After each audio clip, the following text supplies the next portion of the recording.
네, 성도 여러분, 안녕하셨습니까? 네, 오늘 성경 교과, 기독교 교육에 관한 성경 교과 두 번째 시간 갖도록 하겠습니다. 오늘의 제목은 가정교육입니다. 가정교육. 기억절은 잠언서 1장 8절입니다.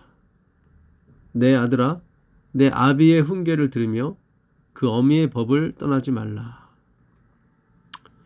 아비라고 하는 이 히브리어는 아부입니다. 아브라함 할 때 아부. 아브라함이 큰 아버지라는 뜻이죠. 아부를 이제 파자하게 되면 알레프와 베이트인데, 알레프는 이제 하나님을 가리키고 베이트는 집. 그러니까 하나님의 집이 아버지예요. 그러니까 성전을 가리키죠. 엄이라고 쓰여진 히브리어 M, 알레프에다가 mem을 쓰는데요. 이것도 파자하게 되면 알레프는 하나님, mem은 말씀입니다. 그래서 하나님의 말씀이 이제 엄이죠. 다 똑같은 말인데요. 이번 주 교과는 가정교육인데 특별히 총장님들이 쓰시다 보니까 부모의 역할에 대해서 강조를 많이 하십니다. 요셉과 마리아 얘기도 나오고요. 역시 재림교회가 가지고 있는 특징이 율법이다 보니까 율법의 교육에 대해서 상당히 이렇게 강조를 많이 하십니다. 그리고 이제 자유의 의지, 율법과 자유의 의지. 그래서 율법을 가리키고 그들이 장성했을 때 이제 선택하게 하는 그런 과정 프로세스로 이번 이과가 구성이 되어 있는데요. 율법을 통해서 이제 예수님, 이제 하나님의 사랑을 알아야 되는 거죠. 준수가 목적이 아니라 그 구약, 그 율법을 통해서 이 하나님의 언약, 하나님의 신실하심, 하나님의 의지를 알게 되면 그 율법은 복음이 됩니다. 근데 그 율법이 뭔가를 지켜내야 되는 쪽으로 계속 교육을 하게 되면은 역시 표피적인 것으로 끝나게 되는 거죠. 그래서 결국 이번 주 교과도 그 하나님의 사랑을 드러내기보다는 준수 쪽에 많이 율법이 포커스가 맞춰져 있습니다. 예언의 신도 그런 식으로 이제는 인용을 했고요. 금요일 날 교육 276페이지. 아이의 유년 시절은 물론 후년의 교육도 부모에게 책임이 있다. 그러므로 부모는 이를 위하여 주의 깊고 용의 주도하게 준비를 해야 한다. 이 교육의 목적은, 기독교 교육의 목적은 그 사람이 어떤 지위를 갖느냐, 어떤 직업을 갖느냐가 중요한 것이 아닙니다. 심지어 어떤 품성을 갖느냐도 중요하지 않습니다. 율법은 공장처럼 어떻게 획일적인 품성을 자꾸 만들려고 하는데 하나님 안에서는 개성이죠. 베드로의 성격도 변하지 않습니다. 근데 그것이 이제 하나님 안에서 이제 좀 밝은 쪽으로 이제 쓰임을 받는 거죠. 항상 베드로는 이제 욱하는 마음, 이렇게 일종의 대드는 마음, 그런 게 있었는데 나중에 성령 받고도 이제는 예수님 하나님한테 대들고 욱하는 게 아니라 이제 대제사장들 앞에서 내가 하나님 앞에서 하나님의 말씀을 듣는 것과 너희 말을 듣는 것 무엇이 옳은지 너희가 판단하라 이렇게 하나님의 도구로 쓰여지게 되죠. 밝은 쪽으로.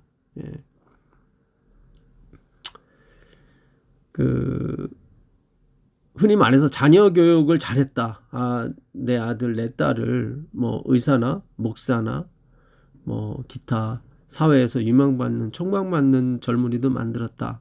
그래서 재림교회의 교육이나 재림교회 치과의사도 많고, 그러니까 그들이 훌륭하다. 그렇게 생각한다면 예수님을 못 박은 유대인들은 더 잘 됐죠, 사실은. 엄청 잘 됐습니다. 아직도 미국의 경제권을 유태인들이 잡고 있죠. 예. 그리고 노벨상의 22%가 유태인들이 받았습니다. 성경에도 보게 되면 아벨을 죽인 그 가인의 후손이 굉장히 잘 됩니다. 예. 창세기 4장 20절에 가보게 되면 그 가인의 후손들이 뭐 가축의 조상도 되고요, 뭐 음악의 악기의 조상도 되고, 그 다음에 오늘날 소위 말하는 과학, 과학의 조상이 되기도 합니다. 4장 20절 아단은 야발을 낳았으니 그는 장막에 거주하며 가축을 치는 자의 조상이 되었고, 가축을 치는 자의 조상이 되었어요. 그러니까 엄청난 부자로 살았죠. 그의 아우의 이름은 유발이니 그는 수금과 퉁수를 잡는 모든 자의 조상이 되었으며, 다 가인의 후손들입니다. 신라는 두발 가인을 낳았으니 그는 구리와 쇠로 여러 가지 기구를 만드는 자의 자요. 이렇게 과학과 문화, 음악, 그리고 이런 경제에 이르기까지 모든 거에 수장이 됐습니다. 그 하나님의 아들들이 사람의 딸들과 결혼했을 때도 그 네피림 후손을 낳았는데, 그들은 그 당시 명성 있는 유명한 사람이었어요. 6장 4절에 당시에 땅에는 네피림이 있었고 그 후에도 하나님의 아들들이 사람의 딸들에게로 들어와 자식을 낳았으니 그들은 용사라. 고대 명성이 있는 사람들이었더라. 하나님이 함을 이렇게 저주하시죠. 근데 그 함의 후손 중에 또 엄청난 그 하나님 보시기에도 큰 용사, 그 창세기 10장에 나오는데 10장 8절에 가보시면 구스가 또 니무롯을 낳았으니 그는 세상의 첫 용사라. 이렇게 저주를 받은 사람이 더 잘 돼요, 사실은. 그러니까 우리가 자식을 뭐 이렇게 훌륭한 직업에 뭐 그렇게 세우는 것이 교육의 목적이 아닙니다. 교수를 만드는 것이 교육의 목적이 아니에요. 예수를 믿게 하는 것이 교육의 목적이에요. 예수님을 믿게 하는 것이. 그 창세기 아까 4장 보셨는데 가인이 아벨을 죽였습니다. 그래서 하나님께서 가인에게 찾아오셔서 물으시죠. 4장 9절에 여호와께서 가인에게 이르시되 내 아우 아벨이 어디 있느냐? 그가 이르되 내가 알지 못하나이다. 내가 알지 못함이다가 이제 로야다예요. 로야다. 야다가 알다거든요. 그러니까 영생은 유일하신 하나님과 그의 보내신 자 하나님을, 그의 보내신 자 예수 그리스도를 아는 것이라고 되어 있거든요. 기노스코 야다예요. 근데 그 가인은 내가 로야다 알지 못함이다 그랬단 말이죠. 그러니까 로야다 헤벨 이렇게 돼 있어요. 로야다 헤벨. 내가 헤벨은 뭡니까? 그 nothing이죠. nothingness. 허무. 헛되니 모든 것이 헛되도다. 그 전도서 1장 2절에 다윗의 아들 솔로몬 왕이 간증했던 그 헛되니 5번 나오죠. 그것이 그 여기 나오는 아벨이에요. 아벨. 하나님이 이렇게 물으세요. 그 아노다이 엘 헤벨 에 헤벨 이렇게 에 헤벨 돼 있어요. 에는 어디 있느냐 그런 거예요. 너 헛됨이, 그러니까 nothingness가 어디 있느냐 이렇게 얘기했어요. 하나님께서 너 nothingness, 내 아우 nothingness, 그러니까 헤벨. 우리가 배우는 거죠.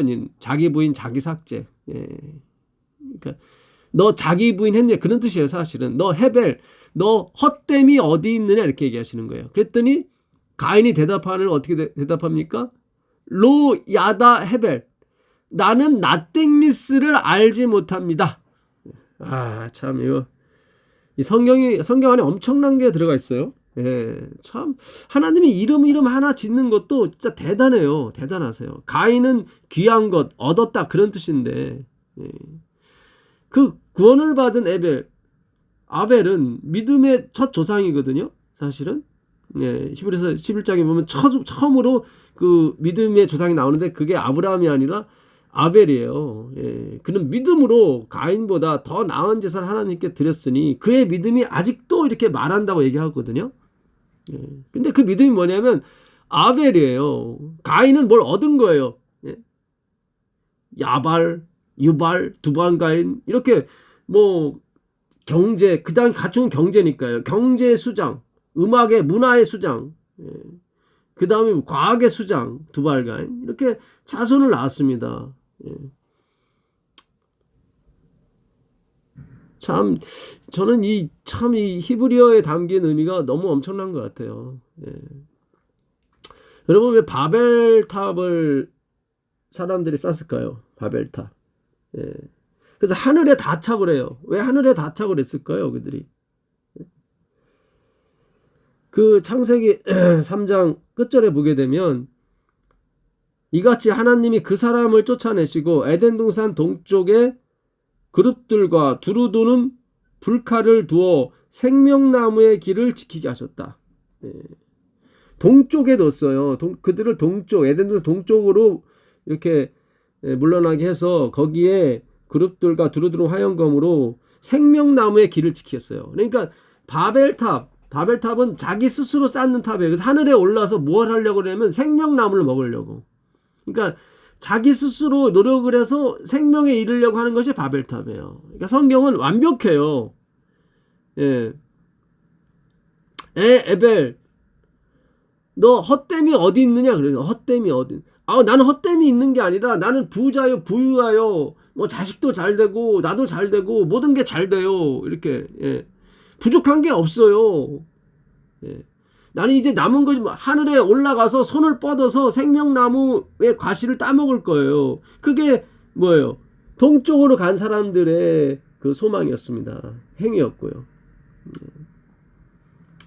창세기 11장 온 땅의 언어가 하나요 말이 하나였더라. 이에 그들이 동방으로 옮기다가 시날 평지를 만나 거기 거류하며 시날의 피날 평지예요.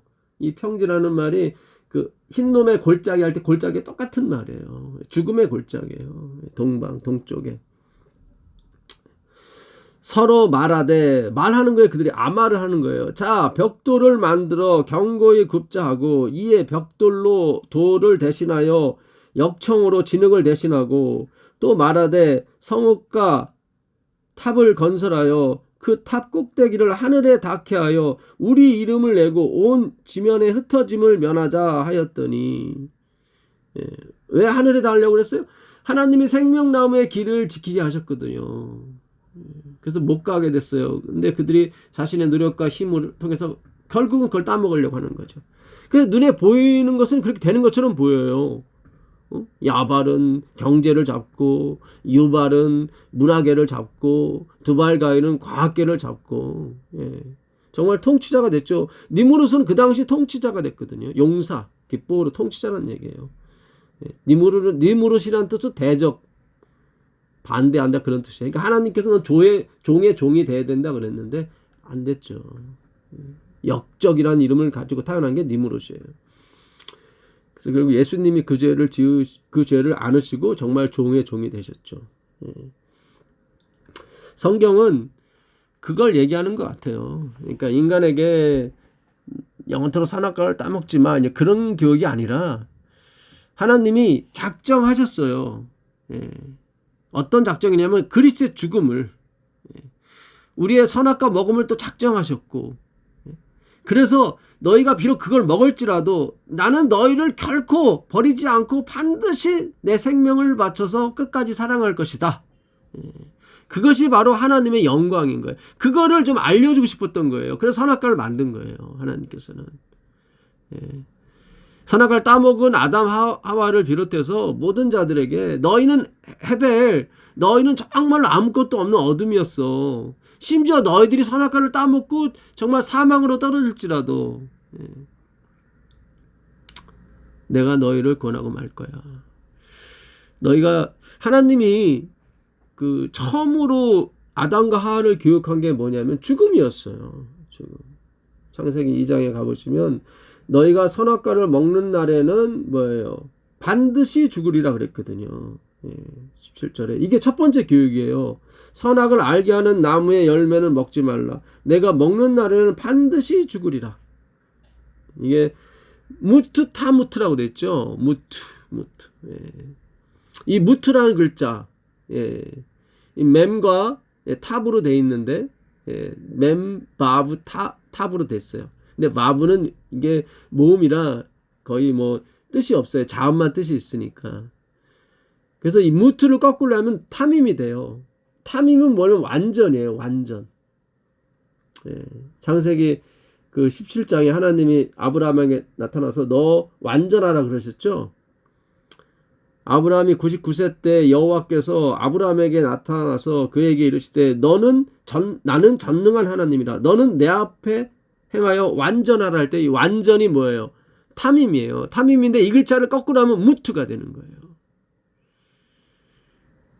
그러니까 그 선악과를 먹은 죽음은 그리스도를 가리키는 거예요, 사실은.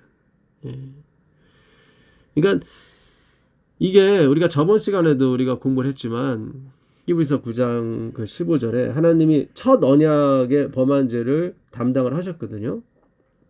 근데 첫 언약도 그 말한 사람이 죽어야 이루어진다 그러는 거예요. 그래서 이 언약이 뭐 처음에는 이랬는데 뭐 선악과를 따먹음으로 언약이 변하고 그런 게 아니에요. 제가 엊그제 설명이 조금 부족했었는데 히브리서 9장 가보시면 9장 15절부터 그때 이로 말미암아 그는 새 언약의 중보자시니 이는 첫 언약 때에 범한 죄에서 그러니까 선악과를 따먹은 죄에서 속량하려고 죽으사 부르심을 입은 자로 하여금 영원한 기업의 약속을 얻게 하려 하심이니라. 약속, 유언은 약속한 자가 죽어야 하나니 약속은 그 사람이 죽은 후에야 유효한즉 유언한 자가 살아있는 동안에는 효력이 없느니라. 그러니까 하나님이 말씀하신 언약은 그 언약을 말한 사람이 죽어야 효력이 있대요. 이게 유언이기 때문에 그런 게 아니라 이게 그 디아데케가 그 약속, 언약이라고 말씀드렸죠. 이러므로 첫 언약도 피 없이 세운 것이 아니니 이거 보세요. 18절에. 그러므로 첫 언약도 그러니까 선악과 얘기하는 거죠. 그 첫 언약도 피 없이 세운 것이 아니에요. 그러니까 그 첫 언약도 역시 예수 그리스도의 죽음을 가리켰던 거예요. 죽음을. 그러려면 우리가 아벨이 돼야 되는데 가인이 돼버린 거예요. 아까 그래서 창세기 4장에 가인의 후손은 잘 되잖아요. 되게 잘 되는데 아담의 후손은 계속 죽어요. 이게 참 신기해요. 그 5장에 가보시면 5장 3절에 아담의 족보가 나오는데 아담은 130세에 자기의 형상 곧 자기의 모양과 형상과 같은 아들을 낳아 이름을 셋이라 하였고 아담은 셋을 낳은 후 800년을 지내며 자녀들을 낳았으며 그는 930세 살고 죽었더라. 가인을 죽인 자는 7배나 형벌을 받을 거라고 하나님이 그러셨고 그 후에 그 자손 중에 라멕도 자기는 자기를 죽이는 자가 77배의 벌을 받고 계속 죽음이 안 나오는데 계속 그러니까 그들은 살아 있어야 되거든요. 왜냐하면 생명과를 따먹어야 되니까 그들의 힘으로. 근데 4장 바로 붙어 있는 5장에서는 아담의 후손은 계속 죽어나가요. 6절에 셋은 105세에 에노스를 낳았고 에노스를 낳은 후 807년을 지내며 자녀들을 낳았으며 그는 912세를 살고 죽었더라. 계속 죽었더라가 나와요. 예. 다시 예수님의 족보로 가서는 이제 낳고 이제 산 것이 나오는 거죠. 그리스도로 인해서 그들이 이제는 헤벨에서 정말 새로운 피조물이 되는 것입니다. 그러니까 이 율법, 구약이라고 하는 것이 이게 그리스도를 가리켜야 되는 거지 우리 행위를 가리키게 되면 안 돼요. 그 요셉과 마리아도 이제 이번 주 교과 저자분은 이제 그들이 율법을 잘했다, 잘 가리켰다 이렇게 말씀을 하시는데 저는 100% 동의할 수가 없어요. 왜냐하면 그들이 가리키는 율법은 다 2%가 부족하거든요. 이번 주 교과의 그 엘렌 G 화이트도 예수님을 가리킨 것은 부모가 아니라 하나님이셨다. 그렇게 말씀을 하세요. 시대의 소망 70페이지에 보게 되면 유년기로부터 소년기로 자라나실 때에도 그는 랍비의 학교를 찾지 않으셨다. 이와 같은 사람들로부터 얻는 교육이 그에게는 필요하지 않았는데 이는 하나님이 바로 그의 교사이셨기 때문이었다. 아멘입니다. 예수님을 가리킨 건 요셉과 마리아가 아니에요. 근데 이번 주 교과 저자분은 이렇게 월요일날 써놓으셨어요. 우리는 위의 말씀을 통해서 마리아와 요셉이 하나님의 율법과 계명에 순종하며 살기 원하는 신실한 유대인이었다는 사실을 알 수 있다. 그래서 마치 우리의 사명이 하나님의 율법과 계명을 순종하며 사는 것이 맞고 이것을 예수님에게 가르쳐줬다고 생각한단 말이죠. 아니에요, 그게. 마리아가 성령으로 잉태했을 때도 요셉은 끊고자 했어요, 율법에 따라서. 근데 하나님이 나타나서 그걸 막았죠. 그거 보세요. 이게 좀 율법은 한계가 있다 이 말씀이에요. 마태복음 1장 19절에 그 남편 요셉은 의로운 사람이라 저를 드러내지 아니하고 가만히 끊고자 하여 이렇게 끊고자 했어요. 이렇게. 이게 율법의 한계란 말이죠. 이게 예수님이 오셔야, 예수님으로는 가브리엘이 와서 결국은 내 안에 데려오기를 두려워하지 말라. 저에게 잉태된 자는 성령으로 된 것이라. 이렇게 개입을 해주신다고. 그래서 율법은 가만히 끊고자 했는데 그들은 계명과 율법을 순종했으니까요. 근데 하나님이 그거를 이제 그 위에 계신 하나님이니까 이렇게 오셔서 개입을 해주신다고요. 예수님을 6월절에 잃어버렸을 때도 예수님이 3일 그들이 한 이틀길을 하루길을 갔을 때 그 예수님을 잊어버리거든요. 그래서 예수님을 찾으러 다시 예루살렘을 갑니다. 그때 예수님을 발견했을 때 그 엄마가 좀 뭐라 그러죠. 나무라죠. 너 왜 이렇게 우리한테 행하냐. 그럴 때 예수님께서 뭐라고 말씀하셔요. 누가복음 2장 49절에 예수께서 가라사대 어찌하여 나를 찾으셨나이까. 내가 내 아버지 집에 있어야 될 줄을 알지 못하셨나이까. 그렇죠. 그러니까 그 마리아와 요셉은 역시 율법의 교육을 받았기 때문에 한계가 있는 거예요. 예수님을 잘 알지를 못해요. 하나님이 개입을 해줘야 안단 말이죠. 그래서 이게 그 율법을 통해서 하나님의 사랑을 깨닫는 겁니다.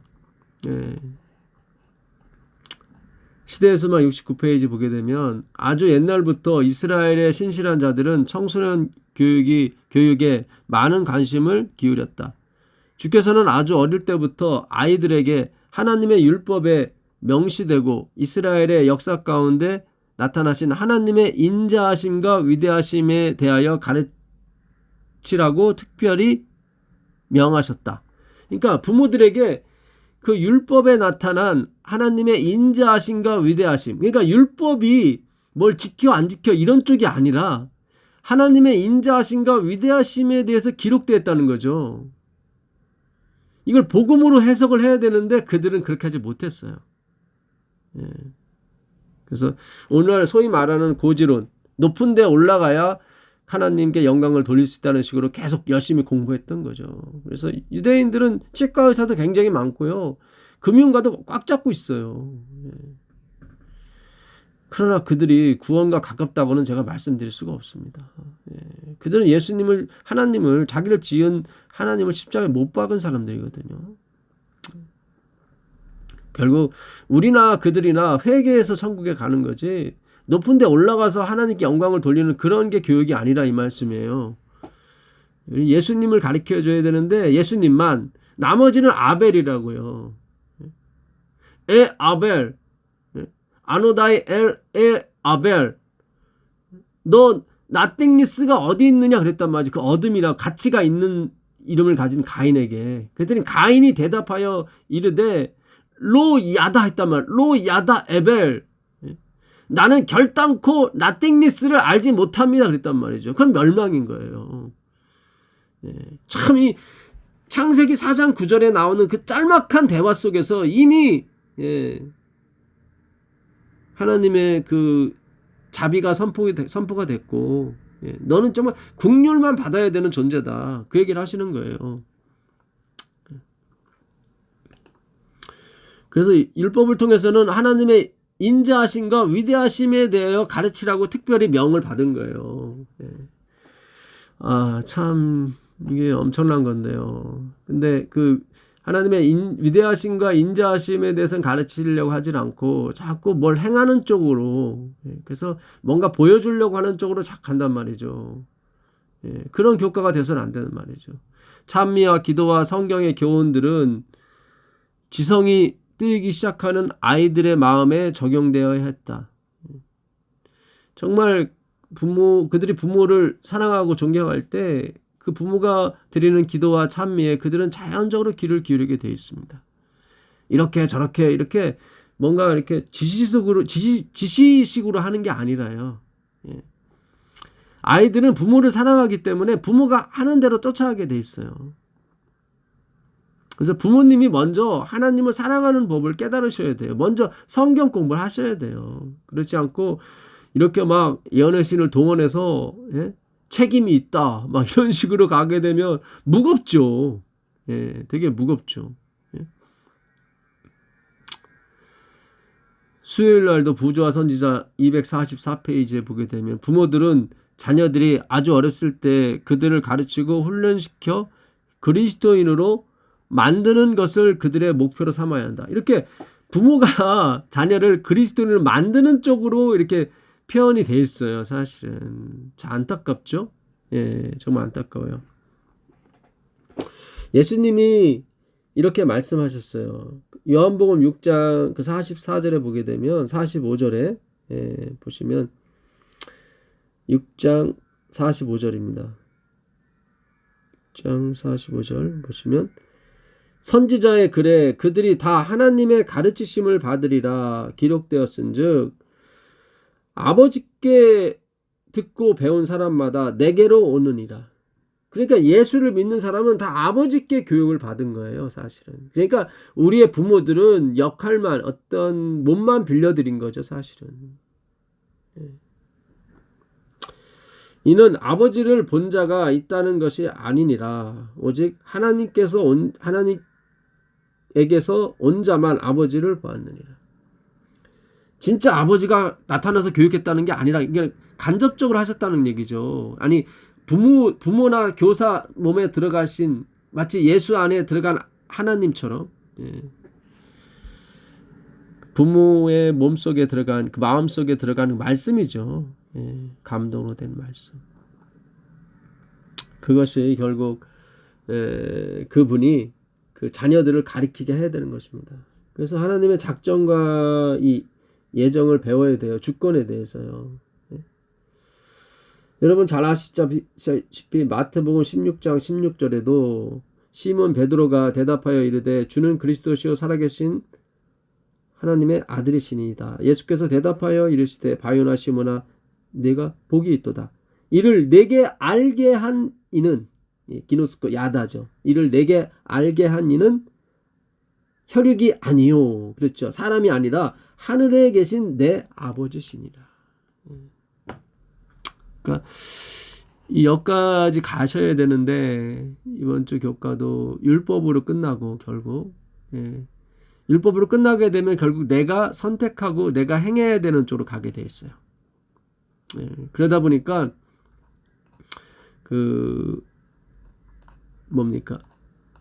자유의 의지에 대해서 당연히 나올 수밖에 없어요. 그러니까 율법주의 교육은 반드시 선택, 자유의 의지에 포커스를 맞출 수밖에 없습니다.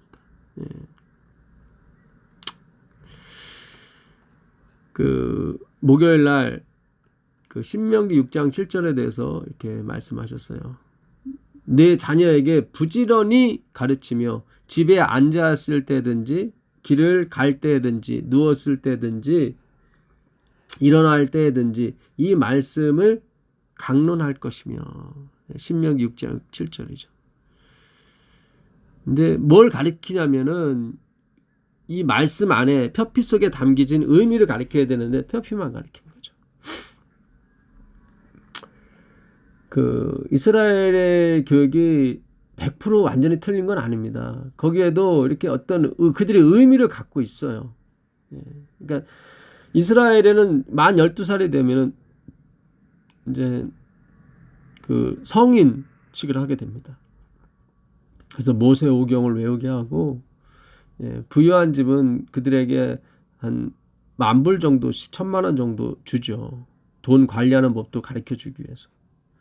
또 하나 뭐냐면 아버지가 자녀들한테 고백을 해요. 내가 진짜 너희 아버지가 아니라고. 너희의 진짜 아버지는 위에 계신 하나님의 아버지시라고. 여기까지 너무 좋죠. 이 주권을 가리키는 건데 그 주권의 당사자인 예수님은 안 가리킨단 말이죠. 하늘과 땅과 바다의 모든 권세를 내게 주셨으니 예수님이 그러시잖아요. 그러니까 예수님이 빠진 그 주권만 가리키다 보니까 결국 주권이 엉뚱한 방향으로 가게 돼 있습니다. 이게 결국 내 자녀에게 부지런히 가르치며 집에 앉았을 때 길을 갈 때든지 다 주어가 나예요. 내가 가르치는 거예요. 이게 첫 번째 언약이죠. 근데 여기에도 예수의 피가 있었단 말이죠. 피를 가리켜 하나님의 죽음을 무트를 가리켜줘야 되는데 그들은 그걸 못한 거예요. 그래서 그걸 우리가 행위 언약이라고 그러는데 그것도 결국 실패했죠. 그래서 결국은 예수님 당신 자신이 오셔서 사람이 되셔서 그 모든 걸 다 이루어 가시는 거예요. 그걸 은혜의 언약이라고 그러는 거예요. 아까 신명기 6장 7절은 내가 집에 있을든지 가리키고 길에 갈든지 내가 다 가리키는 거예요. 근데 은혜의 언약은 예수님이 가리키는 거예요. 그게 에레미야 31장 31절에 나오는 새 언약인 것입니다. 나 여호와가 말하노라 보라 날이 이르리니 내가 이스라엘의 집과 유다 집에 새 언약을 세우리라. 나 여호와가 말하노라 이 언약은 내가 그들의 열조의 손을 잡고 애굽 땅에서 인도하여 내던 날에 세운 것과 같지 아니할 것은. 애굽에서 출애굽할 때 세운 언약이 아까 신명기 6장 7절. 내가 다 가르쳐야 돼요. 내가 앉았을 때든지 길에 있을 때 내가 내 자녀를 가르쳐야 되는 거예요. 그게 첫 언약이었어요. 근데 두 번째 언약, 새 언약, 은혜의 언약은 이제 그런 것과 같지 않다 이 말씀하시는 거예요. 내가 그들의 남편이 되었어도 그들이 내 언약을 파기하였습니다. 33절입니다. 나 여호와가 말하노라 아마르 하시나 진짜 아마르죠. 그러나 그날 후에 내가 이스라엘 집에 세울 언약은 이러하니 아까 히브리서 나오는 그 언약과 같은 말입니다. 같은 집에 세울 언약은 디아데케죠. 이러하니 곧 내가 여기는 베리트로 나오죠. 베리트. 근데 똑같습니다. 이러하니 곧 내가 나의 법을 그들의 속에 두며 아까는 부모인 내가 자녀들 속에 두었어야 되는데 여기서는 진짜 부모인 누구? 예수 그리스도. 그 결국 이 기독교 교육은 기독이에요. 기독. 그리스도. 예수님이 부모님이다. 그러니까 이 모든 것 부모에게 책임이 있다 하는 건 우리는 다 상징적인 것뿐이고 진짜 책임은 예수님께 있는 거예요. 그걸 믿는 사람만이 그 책임을 하나님이 통감하는 거예요. 사실은. 곧 내가 나의 법을 그들의 속에 두며 그 마음에 기록하여 나는 그들의 하나님이 되고 그들은 내 백성이 될 것이라. 원래는 내가 그 일을 할 때 내가 하나님의 백성이 되고 하나님이 나의 하나님이 되는 것인데 그 실패했단 말이죠. 그래서 새 언약을 세우셔가지고 이제는 부모가 우리가 할 일을 이제 예수님이 대신해 주셔서 우리 마음판에 그분의 법을 새기시는 거예요. 그래서 율법의 요구가 이루어지게 하죠. 사실은. 그게 뭐예요? 하벨이에요. 아벨. 헛되고 헛되게 모든 것을 뜯다. 아담도 죽고 에노스도 죽고 하나님의 아들들은 다 죽어요. 근데 가인의 후손은 죽는다는 말이 없어요. 계속 살아요. 그래서 막 그 가축의 경제의 조상도 되고 음악의 문화의 조상도 되고 과학, 오늘날 힘이죠. 그 힘의 조상이 됩니다. 그래야 생명과를 따먹을 수가 있거든요. 근데 아담의 후손들, 죽은 후손들은 다 예수 안에서 예수님에 의해서 다시 살아나게 되어 있습니다.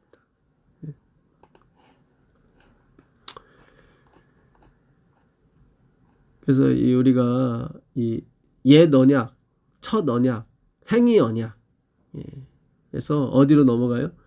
은혜 언약, 새 언약으로 넘어가게 되어 있습니다. 그래서 제가 율법에서 진리로, 아담에서 예수 그리스도로, 이것이 하나님의 각본이고 하나님이 그렇게 쓰셨다고 말씀드렸죠. 이유는 뭐냐면 하나님은 자기 사랑을 이렇게 교육시키고 싶어요. 너희가 비록 선악과를 먹고 죽을 지경이 돼서 내 원수가 됐을지라도 내 생명을 바쳐서 내가 너희를 다시 살릴 것이다. 그래서 하나님의 영광을 드러내는 거예요. 온 우주 만물에. 거기에 아담과 하와가 도구로 쓰여진 거죠. 금요일 날 이 저자분께서 이제 자유의 의지에 대해서 제가 말씀드렸죠. 율법은 뭘 행해야 되기 때문에 반드시 무슨 선택, 자유의 의지로 가야 된다. 흔히 말해서 예지 예정설로 가는 거예요. 예지 예정설은 미리 알아서 미리 정하신 거예요. 아, 얘는 나를 믿을 줄 알았어. 그래서 정한 거예요. 그렇게 되면은 인간이 주인공이 돼버리는 거예요. 인간의 자유의 의지가 어떻게 가냐에 따라서 하나님도 갈 수밖에 없는 거예요. 인간의 자유의 의지가 예수님을 선택하면 하나님은 반드시 구원해야 되고, 인간의 자유의 의지가 예수님을 안 선택하게 되면 하나님은 결단코 구원할 수 없고, 이게 지금 참 이 자유의 의지가 얼마나 모순적인지 몰라요. 이 자유의 의지도 교보제란 말이죠. 도구라고요. 하나님이 주신 건 맞지만 절대적이 아니라 이 말이죠. 제한적이라고요. 우리가 우리 자식들한테 자유의 의지를 뭐 만판 줍니까? 아니잖아요. 제한해서 주잖아요. 이 안에서는 네가 마음대로 해라. 그러나 그 넘어가는 거는 반드시 엄마 아빠가 막아요. 그 아이의 미래를 위해서. 금요일날 그 토론회 보시면 우리는 모두 자유의 의지라는 신령한 은사를 받았습니다. 자녀들도 조만간 청년과 성인이 되면 그들이 어려서 배운 하나님에 대해 스스로 결정을 내려야 할 때를 맞이합니다. 이렇게 스스로 하는 것에 대해서 이번 주 저자분이 마지막에 두신 거예요. 결국 끝은 역시 율법의 끝은 나예요. 결국 하나님이 아니라.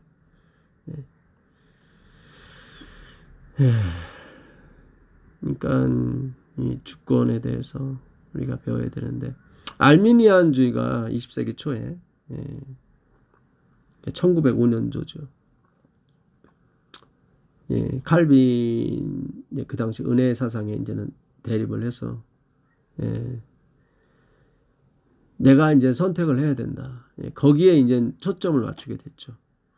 이제 칼빈의 그 당시 이제 그 개신교의 사상은 이 칼빈과 이 마르틴 루터가 같은 계통입니다. 마르틴 루터 칼빈이 같이 종교개혁을 했으니까. 그러니까는 이 한거할 수 없는 은혜에 의해서 우리가 구원받는 거예요. 근데 알미니안은 예지 예정이거든요. 하나님이 미리 아셨다는 거죠. 그러니까 그 마르틴 루터가 개혁할 줄 아는 거예요. 그래서 마르틴 루터를 구원하기로 작정하신 거죠. 우리가 예수님을 선택할 줄 알았어요. 미리 알았어요. 그래서 예수님을 그래서 구원하기로 작정하신 거예요. 결국은 아까도 다시 한번 또 반복이 되지만 결국 나의 선택이 모든 걸 좌우하게 돼 있다고요. 이건 굉장히 비성경적인 겁니다, 사실은. 우리가 봤을 때는 우리 자신의 어떤 선택에 가치를 부여해서 우리가 정말 나도 뭔가를 할 수 있구나, 그거를 증명할 수 있을지는 모르겠지만 성경이 말하는 하나님의 절대 의지, 하나님의 절대 긍휼, 절대 사랑에는 반역적인 내용인 것입니다.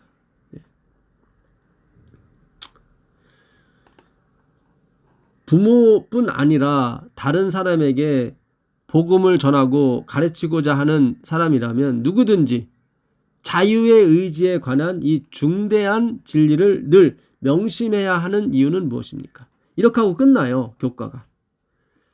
예수님이 아니라 결국 자유의 의지가 결국 하나님이 되는 거죠. 당연하죠. 왜냐하면 나의 결정에 따라 하나님도 움직여야 되니까. 참 안타깝습니다, 진짜.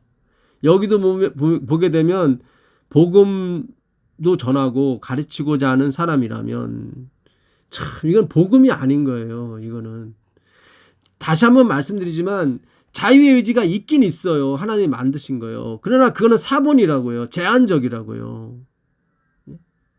다 하나님의 절대적 긍휼에 의해서 우리가 구원받는 것입니다.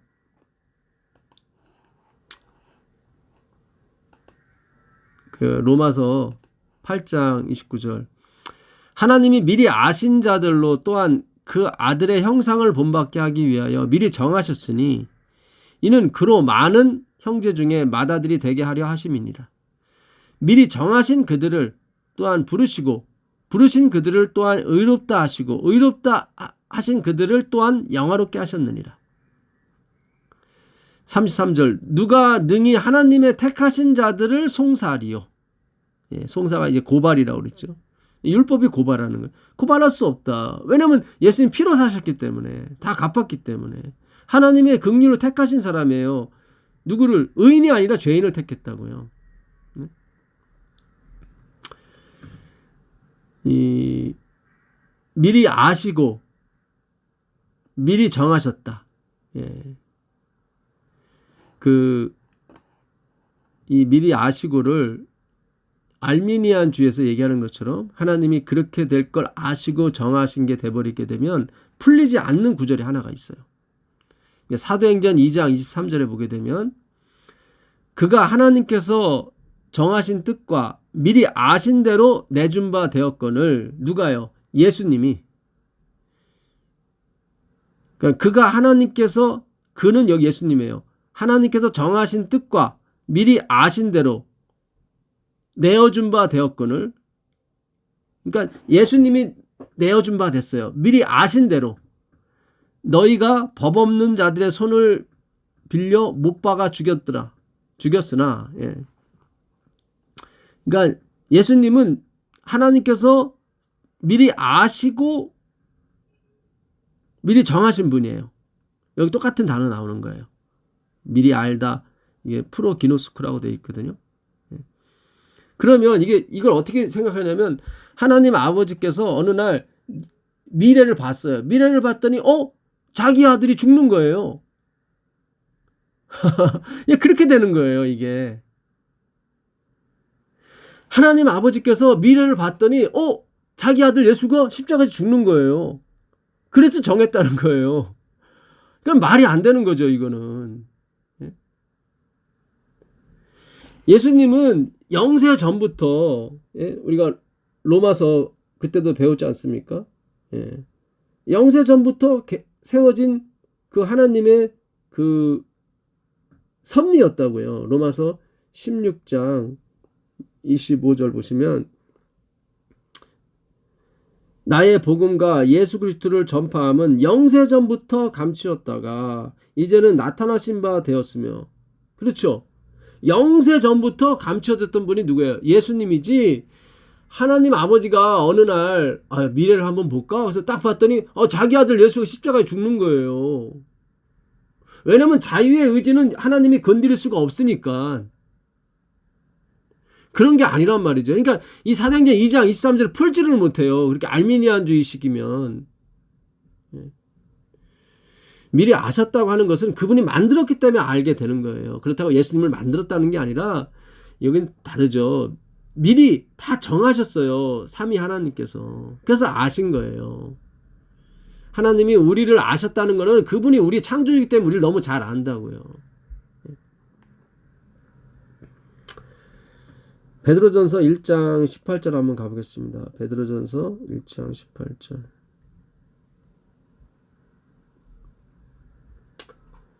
그러니까 우리 자녀에게도 우리 부모님들이 내가 진짜 네 엄마, 네 아빠가 아니라고 가르쳐 줘야 돼요. 그 아이들이 성인이 됐을 때. 그걸 가르쳐 주는 거지 그들로 선택하라고 하는 게 아니에요, 여러분. 우리는 이 바닥 개 아시죠? 우리를 앞으로 가 아무리 해봤자 옆으로 가는 존재라고요. 누굴 선택할 수가 없어요. 우리가 선택해봤자 막이고 세상이라고요. 유대인이 선택한 하나님, 예수님 뭐라고 그래요? 너희 아비는 막이라 그러잖아요. 우린 다 아벨이라고요. 헤벨이라고요. 가인에게 물었어요, 하나님께서. 너 나땡니스 아벨이 어디 있느냐? 그랬더니 가인이 하는 말이 로 에벨 헤벨 저는 나땡니스를 결단코 모릅니다. 이렇게 나오잖아요. 로가 절대로 모른다는 얘기거든요. 절대 부정어예요, 로가. 나는 절대로 나땡니스 그거 싫어요. 몰라요. 그런 거죠. 왜 가인이 아벨을 쳐 죽였습니까? 자기의 제사를 지키려고, 자기가 믿고 있는 율법을 지키려고, 고수하려고 믿음의 조상인 헤벨 나땡니스를 죽인 거예요. 자기의 제사를 지키기 위해서.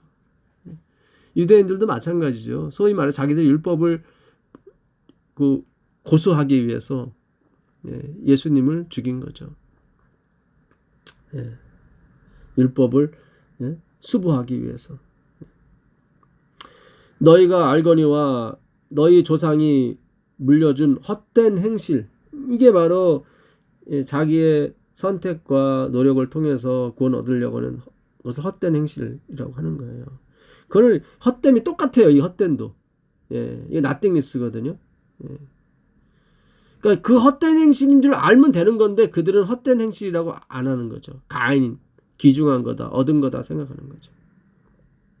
헛된 행실에서 대속함을 받은 것은 은이나 금같이 없어질 것으로 된 것이 아니요 오직 흠없고 점없는 어린 양 같은 그리스도의 보배로운 피로 된 것이니라. 그러니까 우리가 그 야곱의 할례를 넘어가기 위해서는 흠도 없고 점도 없어야 되는데 그건 오직 흠도 없고 점도 없는 그리스도의 피에 의해서만 그렇게 되는 것입니다. 그는 창세 전부터, 여기 나오죠. 창세 전부터 미리 알린 바 대신이나, 그렇죠. 창세 전이에요. 미리 알린 바. 다 이미 알렸단 말이죠. 그 베드로전서 1장 2절에도 또 미리 안다는 얘기가 나옵니다. 곧 하나님 아버지의 미리 아심을 따라 성령이 거룩하게 하심으로 순종함과 예수 그리스도의 핏부림을 얻기 위하여 택하심을 받은 자들에게 편지하노니 은혜와 평강이 너희에게 더욱 많을지어다. 우리 주 예수 그리스도의 아버지 하나님을 감사하리로다. 찬송하리로다. 그의 많으신 긍휼대로 예수 그리스도를 죽은 자 가운데서 부활하게 하심으로 말미암아 우리를 거듭나게 하신 산 소망이 있게 하시며, 어떻게 우리를 거듭나게 하셨냐면 그 하나님의 긍휼, 그의 많으신 긍휼대로, 만약에 자유의 의지에서 우리가 예수님을 선택해서 우리가 거듭났다면 긍휼이 아니죠. 이 긍휼이라는 걸 쓰면 안 돼요. 여기에 긍휼. 긍휼은 정말 받을 가치가 없고 자격이 없는 사람, 오히려 원수 되었을 때도 뭐예요? 그 아들을 죽이심으로 말미암아 자기 사랑을 확증한 그 사랑, 그게 긍휼인 거예요. 머시고 자비입니다. 그러니까 알미니안에서 말하는, 우리가 교육을 받은 재림교에서 말하는 예지 예정은 틀린 거예요. 그게 하나님이 미리 아셔서 미리 정했다는 것은 맞질 않는 거예요. 긍휼을 붙이면 안 돼요. 그들의 주장대로라면은 왜 긍휼을 거기다 붙여요? 내가 선택했기 때문에 당연히 받아야 되는 거죠. 옳은 선택을 했기 때문에. 로마서도 마찬가지입니다. 로마서 11장 2절을 가보시면 로마서 11장 2절을 가보겠습니다. 하나님이 그 미리 아신 자기 백성을 버리지 아니하셨나니 너희가 그렇죠. 미리 아신 자가 있어요. 아신 백성을 버리지 않았다는 얘기는 버릴 상황이 됐다는 얘기죠. 죄를 많이 져서 예수님을 죽였잖아요. 그게 아까 알미니안주의가 내가 착한 일을 줄 알고 나를 버리지 않았다면 그들은 그렇게 얘기하는 거예요. 미리 아시고 내가 예수를 선택할 줄 아시고 날 정한 거고 내가 선한 일을 할 줄 아시고 날 구원하신 거고 재림교회나 알미니안이나 그렇게 얘기하는 거 똑같이 얘기하는 거죠. 그래서 우리의 선택과 행동을 자꾸 중요시 여기잖아요. 예수님이 아니라. 근데 바울은 그 미리 아신 자를 버리지 않았다는 얘기는 그들이 버릴 상황에 이르렀다는 얘기죠. 예수님을 죽였으니까. 그런데도 정하셨기 때문에 버리지 않으셨다는 거예요. 너희가 성경이 엘리야를 가리켜 말한 것을 알지 못하느냐? 그가 이스라엘을 하나님께 고발하되 주여 그들이 주의 선지자들을 죽였으며 주의 제단들을 헐어버렸고 나만 남았는데 내 목숨도 찾나이다 하니 그에게 하신 대답이 무엇이냐? 내가 나를 위하여 바알에게 무릎을 꿇지 아니한 사람 7,000명을 남겨두었다 하셨으니 그런즉 이와 같이 지금도 은혜로 택하심을 따라 남은 자가 있느니라.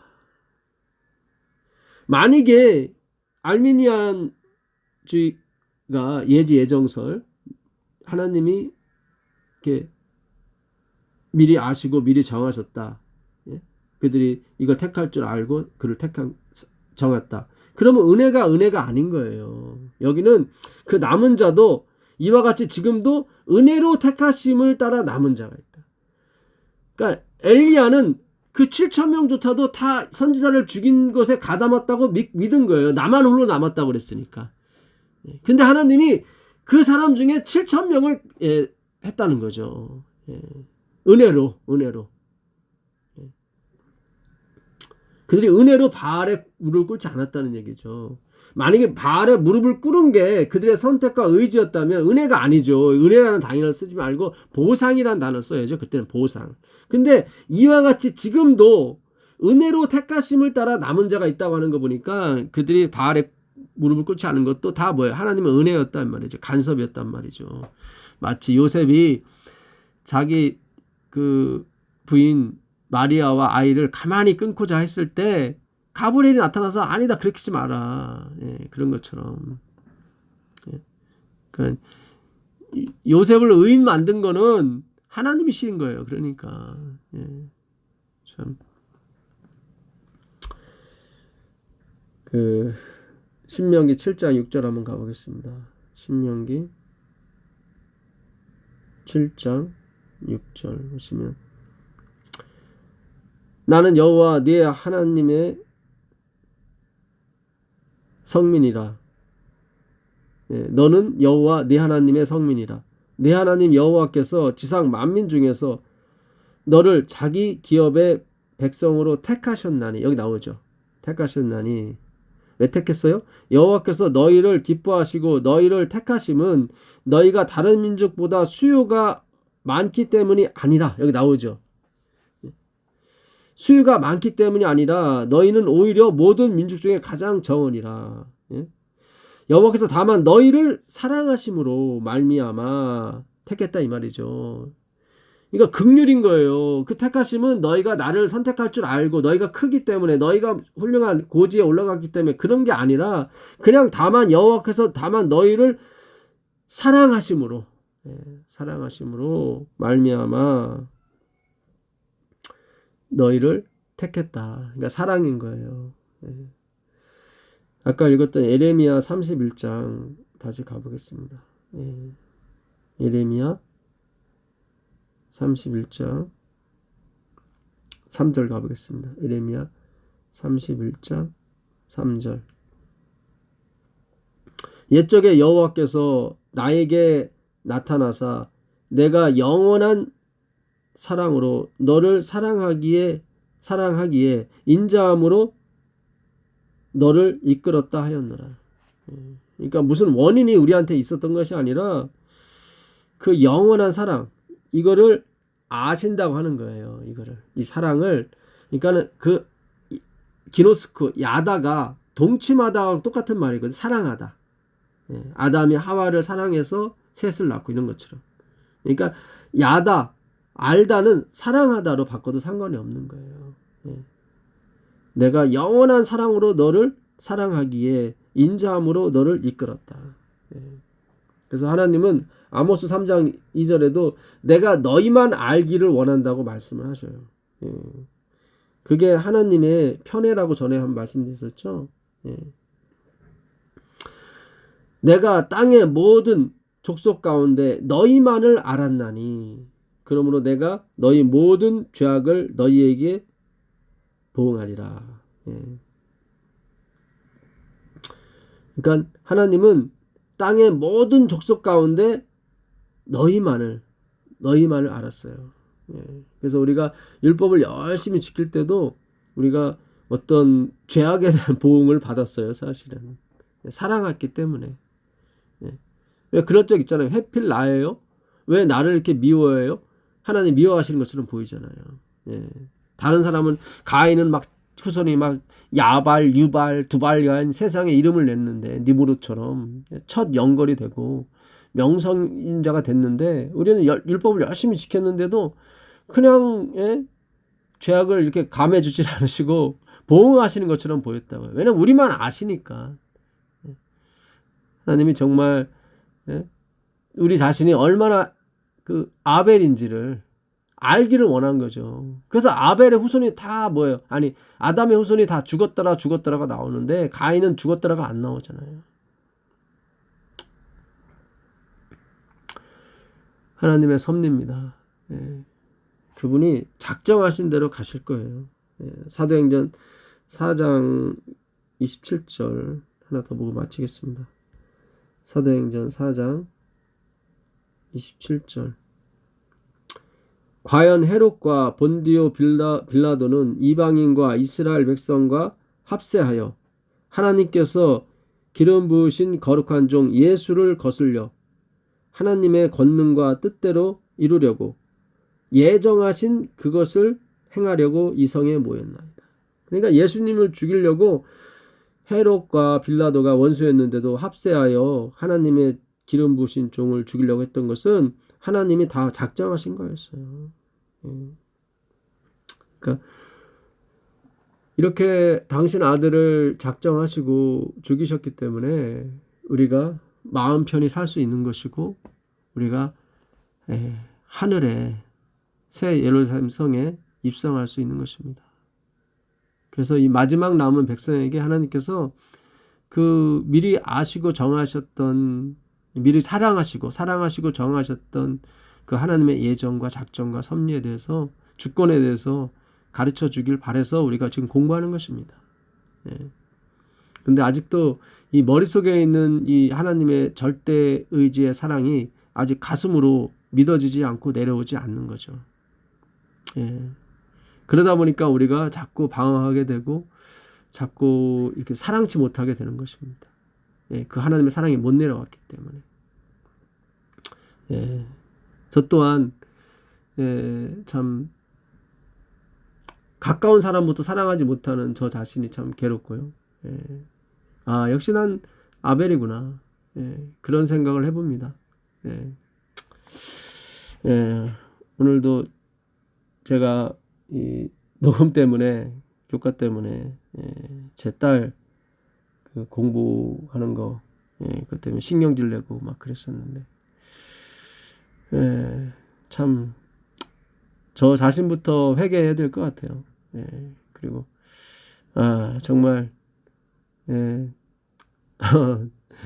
하나님의 사업을 하는 사람이 더 악한 거 아닌가, 더 믿지 않는 사람보다 못한 게 아닌가, 그런 생각을 해봅니다.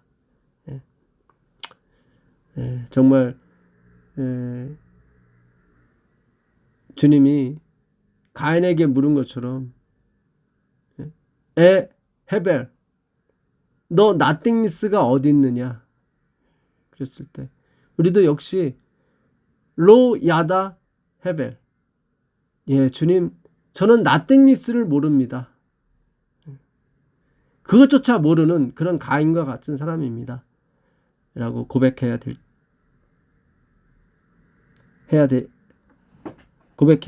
되지 않을까. 그것이 또 율법대로 그렇게 고백하는 것이 아니라 정말 주님의 성령께서 우리 마음에 역사하셔서 주님 저도 가인과 똑같은 사람입니다. 그렇게 많이 헤벨에 대해서 나띵니스에 대해서 배웠어도 그것이 가슴으로 내려오질 않나요. 그러나 우리 주님께서 오늘도 놀라운 은혜로서 우리를 인도하심에 감사드립니다. 하늘에 계신 예수님, 오늘 우리가 진정한 교육이 무엇인지에 대해서 배웠습니다. 그렇습니다. 우리의 육적 아버지나 어머니는 진짜 아버지 어머니가 아닙니다. 우리의 진짜 아버지 어머니는 하나님이십니다. 우리를 불쌍히 여기셔서 이곳까지 인도해 주셔서 감사합니다.